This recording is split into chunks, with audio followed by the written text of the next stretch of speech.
Cinema వాళ్ల జీవితాలు ఎప్పుడు ఎలా మారుతాయో తెలియదు.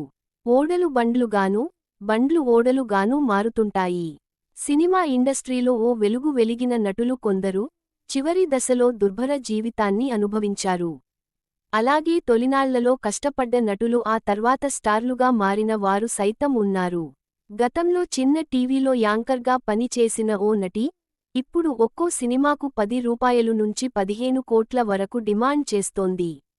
ఆ హీరోయిన్ మరెవరో కాదు, lady super star Nayanthara. Nayanthara తన కెరీర్ స్టార్టింగ్లో ఓ టీవీ ఛానెల్లో యాంకర్గా పనిచేశారు. ఆ తర్వాత హీరోయిన్గా ఇచ్చారు. తమిళ సూపర్ స్టార్ రజనీకాంత్ నటించిన చంద్రముఖి సినిమాలో రెండో హీరోయిన్గా నటించింది.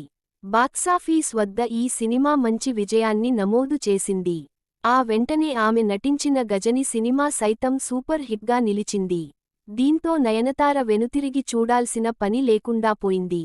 సౌత్లో స్టార్ హీరోయిన్ అంటే అందరికీ టక్కున గుర్తుకు వచ్చేది నయనతారనే. తెలుగు, తమిళ, కన్నడ భాషల్లో నటిస్తూ నయనతార స్టార్ హీరోయిన్గా ఎదిగింది.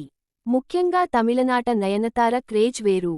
అక్కడ స్టార్ హీరోలతో సమానంగా పాపులారిటీని సంపాదించుకుందామే. లేడీ ఓరియంటెడ్ సినిమాల్లో నటిస్తూ స్పెషల్ క్రేజ్ తెచ్చుకుంది. అయితే పెళ్లి తర్వాత నయనతార హవా కాస్త తగ్గిందనే చెప్పాలి. నయనతార దర్శకుడు విఘ్నేష్ శివన్ను ప్రేమించి పెళ్లి చేసుకుంది.